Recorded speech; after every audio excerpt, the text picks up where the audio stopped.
Hi ಸ್ನೇಹಿತರೆ, welcome to Sadhana Shankar academy Shikaripura. So ನಿಮ್ಮ ಜೊತೆಗೆ ನಾಗರಾಜ್ ಸರ್ಗೂ ಕೂಡ ಸಾಧನಾ ಶಂಕರ್ ಅಕಾಡೆಮಿ ಹೃದಯಪೂರ್ವಕವಾಗಿರ್ತಕ್ಕಂಥ ಸ್ವಾಗತ ಸ್ನೇಹಿತರೆ. Okay sir. ಸೊ ಸ್ನೇಹಿತರೆ, ನಿಮ್ಗೆ ಆಲ್ರೆಡಿ ಗೊತ್ತಿದೆ, ನಾಗರಾಜ್ ಸರ್ ಅವರ ಕ್ಲಾಸಸ್ಗಳನ್ನು ತುಂಬ ಎಂಜಾಯ್ ಮಾಡಿದ್ದೀರಾ. ನೀವು ಟಿ ಇ ಟಿಲಂತೂ ಟಿ ಇ ಟಿ ಸಂದರ್ಭದಲ್ಲಿ ತುಂಬಾ ಎಂಜಾಯ್ ಮಾಡಿದ್ದೀರಾ. ಮತ್ತು HSTR, GPSTR, PSTRಗೆ ಆ್ಯಂಡ್ ಕರ್ನಾಟಕ ಟಿ ಇ ಟಿಗೆ ಸಂಬಂಧಪಟ್ಟಂಥ ಕಂಪ್ಲೀಟ್ ಪ್ಯಾಕೇಜ್ ಏನು ಈ ಕನ್ನಡದಿದೆ, ಆ ಎಲ್ಲ ಕನ್ನಡದ ಕ್ಲಾಸಸ್ಗಳನ್ನು ನಾಗರಾಜ್ ಸರ್ ಮಾಡ್ತಾ ಇರ್ತಾಯಿದ್ರೆ. ಇನ್ ಡೀಟೇಲ್ ಕ್ಲಾಸಸ್ಸು ಈ ಆ್ಯಪ್ನ ಮೂಲಕ ನೀವು ತೊಗೊಳ್ಬೋದು.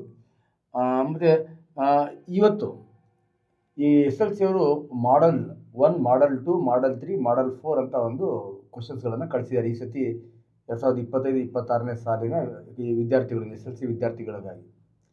ಬಟ್ ಅಲ್ಲಿರ್ತಕ್ಕಂಥ ಪ್ರಶ್ನೆಗಳು ತುಂಬ ಮಜಾ ಇದೆ ನಾಗರಾಜಣ್ಣ. ಹೌದು ಸರ್. ಎಷ್ಟು ಮಜಾ ಇದೆ ಅಂದರೆ ಮೋಸ್ಟ್ಲಿ ಅದು SDA, FDA ಎಲ್ಲ ಕಾಂಪಿಟೇಟಿವ್ ಎಕ್ಸಾಮಲ್ಲಿ ಏನು ಕಮ್ಯುನಿಕೇಷನ್ ಪೇಪರಲ್ಲಿ ಬರುತ್ತಲ್ವಾ, ಎಸ್ ಸರ್, ಆ ಥರ ಒಂದು ಒಳ್ಳೊಳ್ಳೆ ಟ್ರಿಕ್ಕಿ ಪ್ರಶ್ನೆಗಳನ್ನು ತೊಗೊಂಡಿದ್ದಾನೆ. ಎಸ್. ಆ ಪ್ರಶ್ನೆಗಳನ್ನ ಸುಮ್ಮನೆ ಆಕಸ್ಮಿಕವಾಗಿ ನೋಡಿದಾಗ ಈ ಎಂಥ ಪ್ರಶ್ನೆಗಳದಾವಲ್ವ, ಇದ್ರ ಸುತ್ತಲೂ ತುಂಬ ಚೆನ್ನಾಗಿ ಎಕ್ಸ್ಪ್ಲನೇಷನ್ ಮಾಡ್ಬೋದಲ್ಲ ಅಂತ ಸೊ ಈ ಮಾಡಲ್ 3 ಕ್ವಶನ್ಸ್ಗಳನ್ನು ಹಾಕ್ಕೊಂಡಿದ್ದೀವಿ.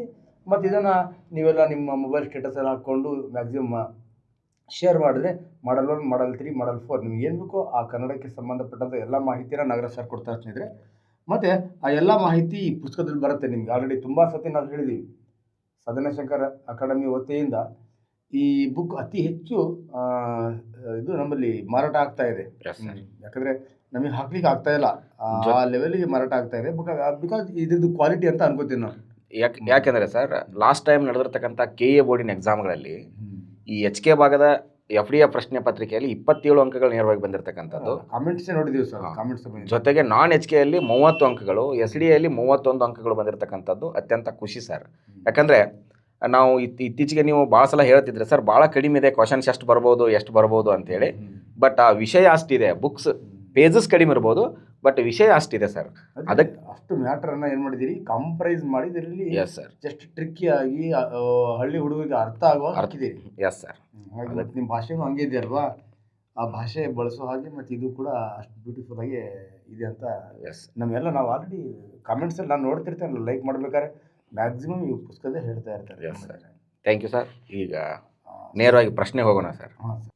ಎಸ್, ಕನ್ನಡ ವರ್ಣಮಾಲೆಯಲ್ಲಿರುವ ಒಟ್ಟು ದೀರ್ಘ ಸ್ವರಗಳ ಸಂಖ್ಯೆ. ಹಾಂ ನೋಡಿ ಸರ್, ಅದಕ್ಕಿಂತ ನಾವಿಬ್ಬರೇ ಕಾಂಬಿನೇಷನ್ ಆಗಿ ಈ ಕ್ಲಾಸ್ ಮಾಡಿದ್ದೀವಿ ಅನ್ಕೋತೀನಿ. ಎಸ್ ಸರ್, ಮಾಡಿದ್ದೀವಿ.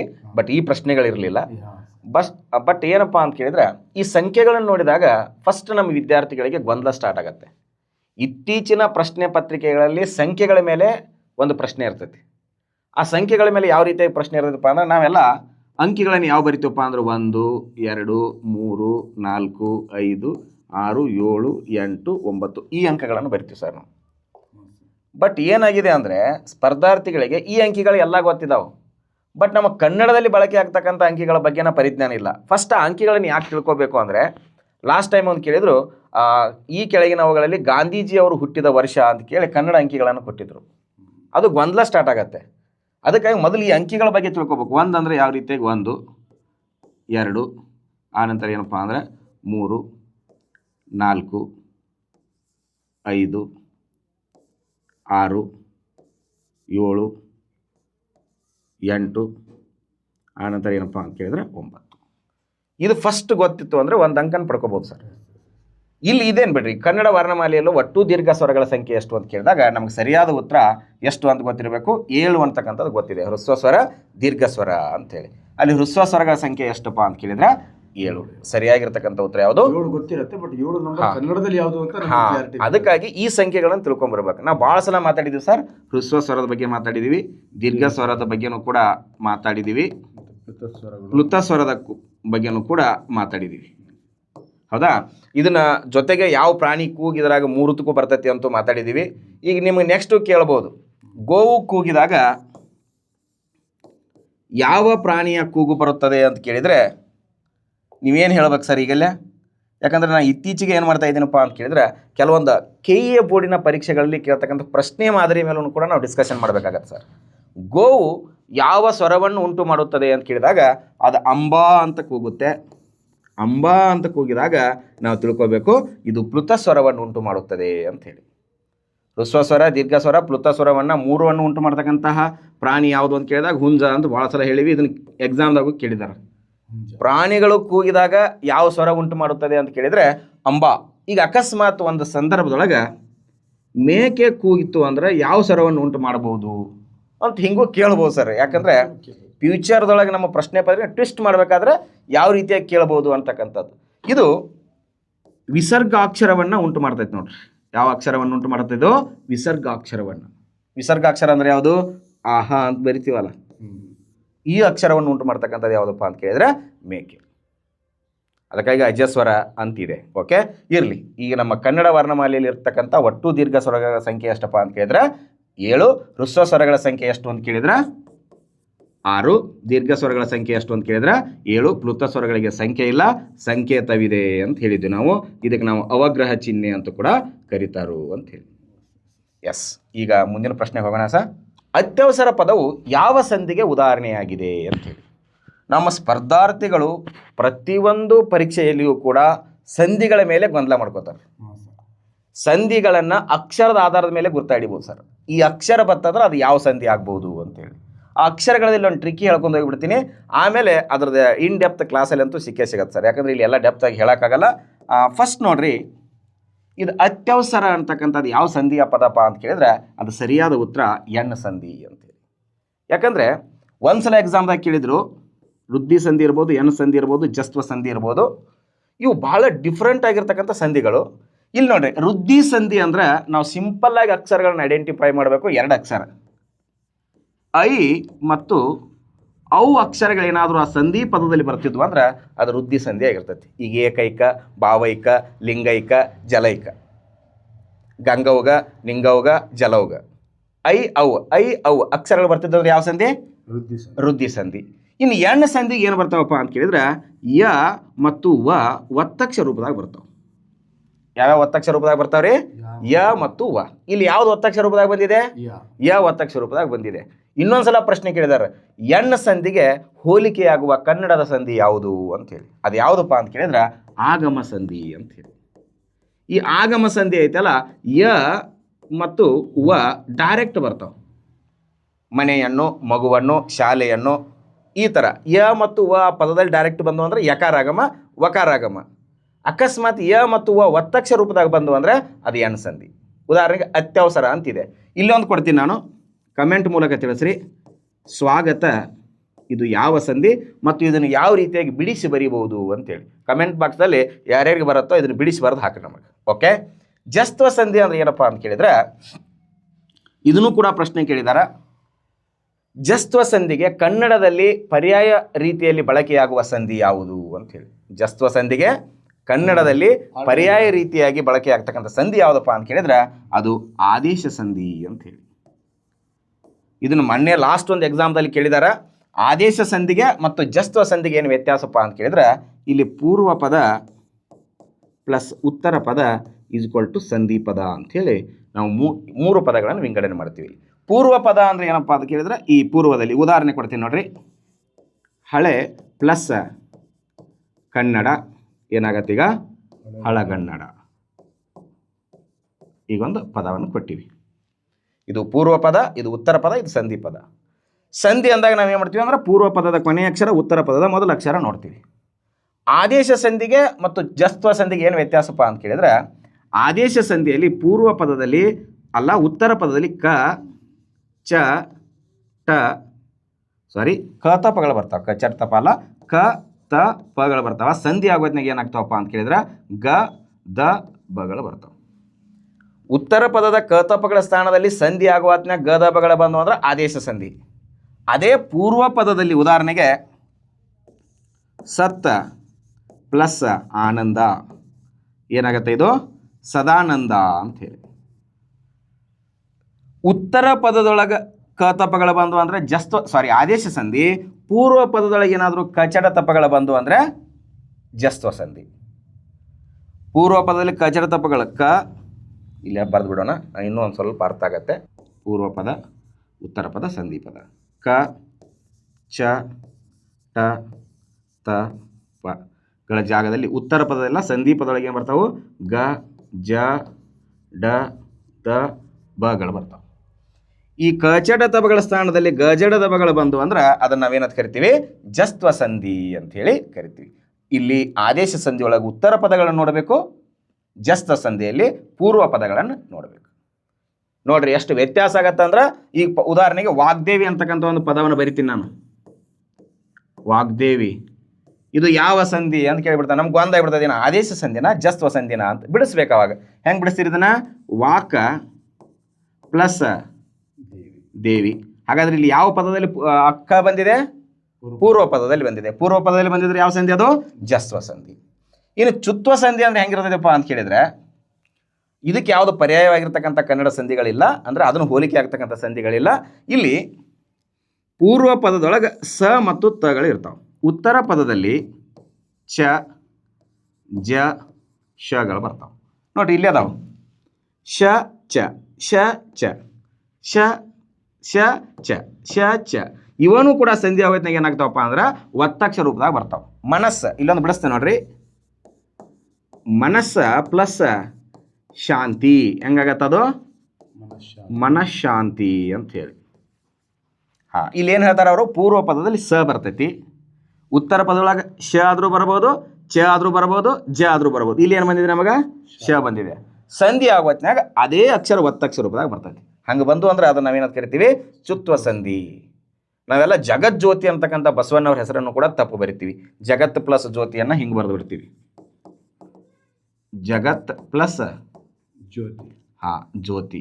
ಇದು ಆ್ಯಕ್ಚುಲಿ ಇದನ್ನು ಸರಿಯಾದ ರೂಪ ಭಾಳ ಸಲ ಕೇಳಿದಾರ. ಅದರ ಸರಿಯಾದ ರೂಪ ಯಾವುದಪ್ಪ ಅಂತ ಕೇಳಿದ್ರೆ ಜಗ ಜ್ಯೋತಿ. ಜ ಅದು ಒತ್ತಕ್ಷರ ಬರ್ಬೇಕು, ಯಾಕಂದ್ರೆ ಅದು ಚುತ್ವ ಸಂಧಿಯ ಪದ. ಯಾವ ಸಂಧಿಯ ಪದ ಅದು? ಚುತ್ವ ಸಂಧಿ. ಇನ್ನೂ ಉಳಿದಿರ್ತಕ್ಕಂಥ ಸಂಧಿಯ ಬಗ್ಗೆ ಮತ್ತೆ ಮುಂದಿನ ಕ್ವಶನ್ಗಳನ್ನು ಅನಾಲಿಸಿಸ್ ಮಾಡೋ ಹೊತ್ನಾಗ ನೋಡೋಣ. ಈಗ 4 ಸಂಧಿಗಳ ಬಗ್ಗೆ ಸಾಕು, ಮತ್ತೆ ಮುಂದೆ ಹೋಗೋಣ ಸರ್. ಎಸ್, ಹಾಂ ನೋಡ್ರಿ, ಬಹಳ ಮುಖ್ಯವಾಗಿರ್ತಕ್ಕಂಥದ್ದು ಇದು. ಸಂಬೋಧನೆ, ಹರ್ಷ, ಆಶ್ಚರ್ಯ, ದುಃಖ ಮುಂತಾದ ಭಾವನೆಗಳು ಉಂಟಾದಾಗ ಬಳಸುವ ಲೇಖನ ಚಿಹ್ನೆ ಯಾವುದು ಅಂತೇಳಿ. ಯಾಕಂದರೆ ಸಿಗ್ನಲ್ಗಳು ಭಾಳ ಇಂಪಾರ್ಟೆಂಟ್. ನೀವು ಯಾವ್ಯಾವುದೋ ಸಿಗ್ನಲ್ ಮಾಡ್ತೀರಲ್ಲ ಆ ಸಿಗ್ನಲ್ ಅಲ್ಲ, ಇಲ್ಲಿ ಬಳಕೆ ಆಗ್ತಕ್ಕಂಥ ಸಿಗ್ನಲ್ಗಳು. ಯಾಕಂದರೆ ಇತ್ತೀಚಿನ ಪ್ರಶ್ನೆ ಪತ್ರಿಕೆಯಲ್ಲಿ 1 ಅಂಕ ಕಂಪಲ್ಸರಿ ಇರ್ತೈತಿ. ನಾವು ಪ್ರೈಮರಿ ಹೈಸ್ಕೂಲ್ ಹಂತದ ಕ್ವಶನ್ ಪೇಪರ್ಗಳನ್ನು ಅಲ್ಲಿ ಇರ್ತಕ್ಕಂಥ ವ್ಯಾಕರಣವನ್ನು ಪೂರ್ಣ ಪ್ರಮಾಣದಾಗ ನೋಡಿ ಅದರ ಜೊತೆಗೆ ಅವುಗಳನ್ನು ಒಂದು ಸ್ವಲ್ಪ ಅನಾಲಿಸಿಸ್ ಮಾಡಿದರೆ ನಮ್ಮ ಪರೀಕ್ಷೆಗೆ ಭಾಳ ಈಜಿ ಆಗುತ್ತೆ ಸರ್. ಅದಕ್ಕಾಗಿ ಸಂಬೋಧನೆ, ಹರ್ಷ, ಆಶ್ಚರ್ಯ, ದುಃಖ ಇವೆಲ್ಲವೂ ಏನು? Sudden feelings. ಇವೆಲ್ಲ ಸಡನ್ ಫೀಲಿಂಗ್ಸ್ಗಳು ಯಾವಾಗ ಬರ್ತಾವೆ? ಏನೋ ನೋಡಿದಾಗ ಬರ್ತಾವೆ. ಈಗ ನೀವು ತಾಜ್ ಮಹಲ್ ನೋಡಿದ್ರಿ ಅಥವಾ ಒಂದು ಭಾರಿ ದೊಡ್ಡ ಗಾತ್ರದ ಹೆಬ್ಬಾವು ನೋಡಿದ್ರಿ. ಹೆಬ್ಬಾವು ನೋಡಲೇ ಬಾ ಮಾಮ ಎಷ್ಟು ಚೆನ್ನಾಗಿದೆ ಅನ್ನಕ್ಕೆ ಬರ್ತೈತೆ ಅನ್ನೋದಕ್ಕೆ ಇಲ್ಲ. ಅದನ್ನೇನು ಮಾಡ್ತೀವಿ? ಅಬ್ಬಾ ಆಹಾ ಅಂತ ತೋರಿಸ್ತೀವಿ. ಅಂದರೆ ಅಲ್ಲಿ ಏನು ಮಾಡಾಕತ್ತೀವಿ? ಒಂದು ಭಾವನೆಗಳನ್ನು ವ್ಯಕ್ತಪಡಿಸಾಕತ್ತೀವಿ. ಹಾಗಾದರೆ ಇಲ್ಲಿ ಸರಿಯಾಗಿರ್ತಕ್ಕಂಥ ಉತ್ತರ ಯಾವುದು? ಭಾವಸೂಚಕ ಚಿಹ್ನೆ. ಹಾಗಾದರೆ ಪೂರ್ಣ ವಿರಾಮವನ್ನು ಯಾವಾಗ ಹಾಕ್ತೀವಿ? ಒಂದು ವಾಕ್ಯದ ಕ್ರಿಯಾಪದದ ಕೊನೆಗೆ ಹಾಕ್ತೀವಿ. ಅಲ್ಪ ವಿರಾಮವನ್ನು ಯಾವಾಗ ಹಾಕ್ತೀವಿ? ಅಲ್ಪ ವಿರಾಮವನ್ನು ಯಾವಾಗ ಹಾಕ್ತೀವಪ್ಪ ಅಂತ ಕೇಳಿದ್ರೆ ಅಲ್ಲಿ ಕರ್ತೃಪದ ಇರ್ಬೋದು, ನಾಮಪದ ಇರ್ಬೋದು, ಕರ್ಮಪದ ಇರ್ಬೋದು, ಕ್ರಿಯಾಪದ ಇರ್ಬೋದು, ಕೃದಂತ ಇರ್ಬೋದು, ತದ್ಯತ ಅಂತ ಇರ್ಬೋದು. ಆ ಪದಗಳ ಅಕ್ಷರಗಳು ಬಂದಾಗ ಒಂದು ಅಕ್ಷರ. ಈಗ ಉದಾಹರಣೆಗೆ ಶಂಕರನು, ಕಾಮ ನಾಗರಾಜನು, ಕಾಮ ಉಮೇಶನು ಮತ್ತು ಪ್ರವಾಸಕ್ಕೆ ಹೋದರು. ಹಾಂ, ಇನ್ನೊಬ್ಬ ಇದ್ರೆ ಹಂಗೆ ಹಾಕೊಂಡು ಹೋಗ್ಬೋದು. ಇಲ್ಲಿ ಶಂಕರನು, ನಾಗರಾಜನು, ಉಮೇಶನು ಈ ರೀತಿಯಾಗಿ ಬಂದಾಗ ಏನು ಮಾಡ್ತೀವಪ್ಪ ಅಂತ ಕೇಳಿದ್ರೆ ಅಲ್ಪ ವಿರಾಮ ಹಾಕ್ತೀವಿ. ಇನ್ನು ಪ್ರಶ್ನಾರ್ಥಕ ಚಿಹ್ನೆ ಏನಂದರೆ ಯಾರೋ ನೀನು ಅಥವಾ ಯಾರು, ಯಾಕೆ, ಎಲ್ಲಿಂದ, WH ಕ್ವಶನ್ಸ್ ಈಸಿ. ಇನ್ನೊಂದು ಸಲ ಕೇಳಿದಾನೆ ಸರ್. ಈಗ ಉದಾಹರಣೆಗೆ ನೀನು ಏನನ್ನು ತಿಂದೆ, ಇಲ್ಲೊಂದು ಪ್ರಶ್ನಾರ್ಥಕ ಚಿಹ್ನೆ ಹಾಕ್ತೀವಿ. ತಿಂದೆ, ಇಲ್ಲೊಂದು ಪ್ರಶ್ನಾರ್ಥಕ ಚಿಹ್ನೆ ಹಾಕ್ತೀವಿ. ಒಂದ್ಸಲ ಏನು ಕೇಳಿದಾನಂದರೆ ಪೂರ್ಣ ವಿರಾಮ ಚಿಹ್ನೆಯನ್ನು ಪ್ರಶ್ನಾರ್ಥಕ ಚಿಹ್ನೆ ಮುಗಿದ ನಂತರ ಹಾಕಬೇಕು, ಪ್ರಶ್ನಾರ್ಥಕ ಚಿಹ್ನೆಯ ಮೊದಲು ಹಾಕಬೇಕು, ಪ್ರಶ್ನಾರ್ಥಕ ಚಿಹ್ನೆಯ ಜೊತೆಗೆ ಹಾಕಬೇಕು, ಪೂರ್ಣ ವಿರಾಮ ಚಿಹ್ನೆ ಹಾಕುವ ಅವಶ್ಯಕತೆ ಇಲ್ಲ ಅಂತ ಪ್ರಶ್ನೆ ಕೇಳಿದಾನೆ. ಹಾಂ, ಈ ಥರ ಬಂದಾಗ ಇಲ್ಲಿ ಏನು ಮಾಡ್ತೀರಪ್ಪ ಅಂತ ಕೇಳಿದ್ರೆ ಇದು ಮುಗಿದ ಮೇಲೆ ಹಾಕಬೇಕು. ಫಸ್ಟಿಗೆ ಹಾಕಬಾರ್ದು. ಯಾಕೆ ಹಾಕಬಾರ್ದು ಹೇಳ್ರಿ? ಇದಕ್ಕೆ ಸಂಪರ್ಕ ಇಲ್ಲ ಅಂದಂಗೆ ಆಗುತ್ತೆ. ಅಂದರೆ ಪ್ರಶ್ನೆಗಳು ಈ ರೀತಿನೂ ಬರ್ತಾವೆ. ಫುಲ್ ಸ್ಟಾಪ್ ಅಂದರೆ ಮುಗಿಯುತ್ತೆ, ಮತ್ತೇನೂ ಇರೋಂಗಿಲ್ಲ. ಈ ರೀತಿ ಅನ್ವಯ ರೂಪದೊಳಗೆ ಪ್ರಶ್ನೆ ಕೇಳಿದಾಗ ಗೊಂದಲಕ್ಕೆ ಬೀಳ್ತಾವೆ ನಮ್ಮ ವಿದ್ಯಾರ್ಥಿಗಳು. ಆ ಗೊಂದಲ ಆಗಬಾರ್ದಂದ್ರೆ ಒಮ್ಮೆ ಪೂರ್ಣ ಪ್ರಮಾಣದಾಗ ತಿಳ್ಕೊಳ್ಬೇಕಂತಕ್ಕಂಥದ್ದೇ ನಮ್ಮ ಉದ್ದೇಶ ಸರ್. ಎಸ್, ನೋಡ್ರಿ, ನೋಡು ಧಾತುವಿನ ನಿಷೇಧಾರ್ಥಕ ರೂಪ ಅಂಥೇಳಿ. ನೋಡು ಅಂತಕ್ಕಂಥದ್ದು ನಿಷೇಧಾರ್ಥಕ ಅಂದರೆ ಏನು ನೋಡಿಲ್ಲ ಅಂಥೇಳಿ. ಇಲ್ಲಿ ನೋಡಲಿ ಅಂತಕ್ಕಂಥದ್ದು ಏನಾಗತ್ತಪ್ಪ ಅಂತ ಕೇಳಿದ್ರೆ ವಿದ್ಯಾರ್ಥಕ ರೂಪ ಆಗತ್ತೆ, ಅದು ಆಗಲ್ಲ. ನೋಡೆವು ಅಂತಕ್ಕಂಥದ್ದು ಏನಾಗತ್ತಪ್ಪ ಅಂತ ಕೇಳಿದ್ರೆ ನೋಡೆರೆ ನೋಡೆವು ಅಂದರೆ ಅದು ಸಂಭವನಾರ್ಥಕ ಆಗತ್ತೆ. ನೋಡೋದು ಅಂತಕ್ಕಂಥದ್ದು ಏನಪ್ಪ ಅಂತ ಕೇಳಿದ್ರೆ ನಿಷೇಧಾರ್ಥಕ ರೂಪ ಇಲ್ಲಿ ಸರಿಯಾಗಿರ್ತಕ್ಕಂಥದ್ದು. ಅವನು ನೋಡಿದರೆ ನೋಡಿಯಾನು ಅಂತಕ್ಕಂಥದ್ದನ್ನು ಕೂಡ ಸಂಭವನಾರ್ಥಕ ಆಗತ್ತೆ. ಇದಲ್ಲ, ನಿಷೇಧಾರ್ಥಕ ರೂಪ ಅಂದರೆ ಯಾವುದು? ಇದು. ಪಂಚಮಿ ವಿಭಕ್ತಿಯ ಕಾರಕವಿದು. ನೋಡ್ರಿ, ನಮ್ಮಲ್ಲಿ ಇರ್ತಕ್ಕಂತಹ ವಿಭಕ್ತಿ ಪ್ರತ್ಯಯಗಳಿಗೆ ಎಷ್ಟು ವಿಭಕ್ತಿ ಪ್ರತ್ಯಯಗಳಿಗೆ ಕಾರಕಗಳದಾವ ಅಂತ ಪ್ರಶ್ನೆ ಕೇಳಿದ್ದಾರೆ. ಇಲ್ಲಿ ಫಸ್ಟ್ ನಾವು ಏನು ಮಾಡೋಣಪ್ಪ ಅಂತ ಕೇಳಿದ್ರೆ, ಪಂಚಮಿ ವಿಭಕ್ತಿಯ ಕಾರಕ ಯಾವುದು ಅಂತ ಕೇಳಿದ್ರೆ ಅದು ಯಾವುದಂದ್ರೆ ಅಪಾದನ ಅಂತೇಳಿ. ಅಪಾದನ ಅಂದ್ರೆ ಏನಂದ್ರೆ ಅಗಲುವಿಕೆ ಅಂತೇಳಿ. ಒಂದ್ಸಲ ಪ್ರಶ್ನೆ ಹೆಂಗೆ ಕೇಳಿದಾರಂದ್ರೆ, ಕನ್ನಡದಲ್ಲಿ ಬಳಕೆಯಾಗ್ತಕ್ಕಂತಹ ಕಾರಕಗಳ ಸಂಖ್ಯೆ ಎಷ್ಟು? ನೋಡ್ರಿ ಹೆಂಗಿದೆ ಪ್ರಶ್ನೆ. ಕಾರಕಗಳ ಸಂಖ್ಯೆ. ಇನ್ನೊಂದು ವಿಭಕ್ತಿ ಪ್ರತ್ಯಯಗಳ ಸಂಖ್ಯೆ. ಕಾರಕಗಳ ಸಂಖ್ಯೆ ಎಷ್ಟು, ವಿಭಕ್ತಿ ಪ್ರತ್ಯಯಗಳ ಸಂಖ್ಯೆ ಎಷ್ಟು ಅಂದರೆ 7 ಅಂತಕ್ಕಂಥದ್ದನ್ನು ಕಾಮನ್ ಆಗಿ ಗುಂಡು ಹಾಕ್ತೀವಿ. ಆದರೆ 8ನೇದು ಒಂದಿದೆ ಸಂಬೋಧನೆ ಅಂತೇಳಿ, ಅದು ಕನ್ನಡದಲ್ಲಿ ಬಳಕೆಯಲ್ಲಿಲ್ಲ, ಸಂಸ್ಕೃತದಲ್ಲಿ ಬಳಕೆ ಆಗತ್ತೆ. ಹಾಗಾದರೆ ಕಾರಕಗಳ ಸಂಖ್ಯೆ ಎಷ್ಟು ಅಂತ ಕೇಳಿದರೆ ಕಾರಕಗಳ ಸಂಖ್ಯೆ 6.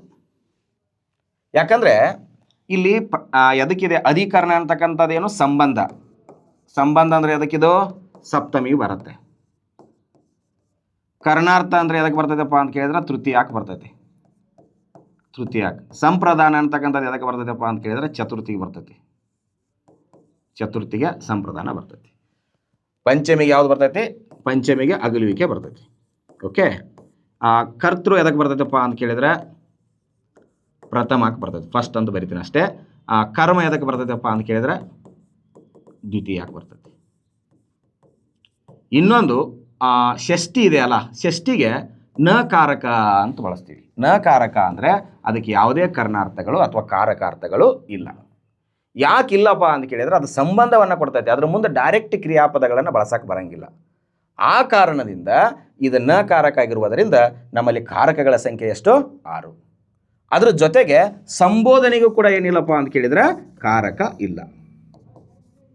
ಲಾಸ್ಟ್ ಒಂದು FD ಎಕ್ಸಾಮ್ದಾಗ ಕೇಳಿದ್ರೆ ಸರ್ ಇದನ್ನ ಯಾವುಗಳಿಗೆ ಕಾರಕ ಇಲ್ಲ ಅಂತೇಳಿ. ಅದು ಯಾವುದಕ್ಕಿಲ್ಲ?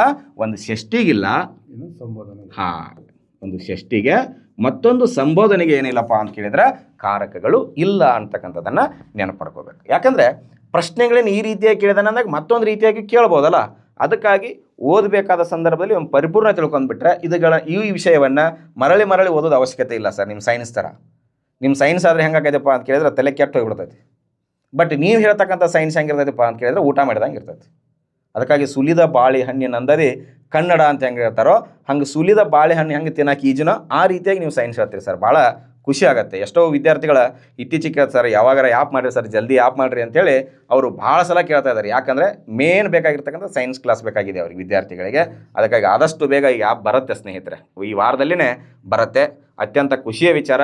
ನಿಮ್ಮ ಪ್ರೋತ್ಸಾಹ ಹೀಗೆ ಇರಲಿ, ನಮ್ಮ ಪ್ರೀತಿನೂ ಕೂಡ ಹೀಗೆ ಇರುತ್ತೆ. ಎಸ್, ಇಂಪಾರ್ಟೆಂಟ್ ಅವರೇ ಅಲ್ಲ, ಸೆಲೆಕ್ಷನ್ ಆಗ್ತಾರ. ಎಸ್, ಮುಕ್ಕಣ್ಣು ಪದವು ಈ ಸಮಾಸಕ್ಕೆ ಸೇರಿದೆ ಅಂತ ಹೇಳಿ. ಸಮಾಸ ಅಂದಾಗೂ ಕೂಡ ನಮ್ಮ ವಿದ್ಯಾರ್ಥಿಗಳಿಗೆ ಗೊಂದಲ ಮಾಡ್ಕೋತಾರೆ. ಇಲ್ಲಿ ಸಮಾಸ ಅಂದಾಗ ಫಸ್ಟ್ ನಾವು ತಿಳ್ಕೊಬೇಕು, ಸಂಖ್ಯೆ ಇತ್ತು ಅಂದರೆ ಅದು ದಿಗು ಆಗಿರ್ತೈತಿ. ದಿಗುದೊಳಗೆ ಏನಿರ್ತೈತಪ್ಪ ಅಂತ ಕೇಳಿದ್ರೆ ಸಂಖ್ಯೆ ಇರ್ತೈತಿ. ಹೌದಾ? ಬಹುರ್ವೀದೊಳಗೂ ಕೂಡ ಅನ್ಯ ಪದ ಪ್ರಧಾನ ಆಗಿರ್ತೈತಿ. ಇಲ್ಲಿ ಸಂಖ್ಯೆನೂ ಕೂಡ ಬರಬಹುದು, ತಪ್ಪೇನಲ್ಲ. ದ್ವಂದ್ವ ಅಂದರೆ ಏನಪ್ಪ ಅಂತ ಕೇಳಿದರೆ ಇದು ಉಭಯ ಪದ ಪ್ರಧಾನ ಸಮಾಸ. ಎಲ್ಲವೂ ಪ್ರಧಾನ ಆಗಿರ್ತೈತಿ. ಇಲ್ಲಿ ಏನು ಸಂಖ್ಯೆ ಅದು ಇರಂಗಿಲ್ಲ. ತತ್ಪುರುಷ ಅಂದರೆ ಇಲ್ಲಿ ಏನಿರ್ತೈತಪ್ಪ ಅಂತ ಕೇಳಿದ್ರೆ ತೃತೀಯದಿಂದ ಸಪ್ತಮಿವರೆಗೆ ವಿಭಕ್ತಿ ಕಾರಕಗಳಿರ್ತಾವೆ. ಇಲ್ಲಿ ಮುಕ್ಕಣ್ಣ ಭಾಳ ಗೊಂದಲ ಆಗ್ತಕ್ಕಂಥದ್ದು. ಇದೊಂದು ಗೊಂದಲ ಆಗತ್ತ ವಿದ್ಯಾರ್ಥಿಗಳಿಗೆ. ಇನ್ನೊಂದು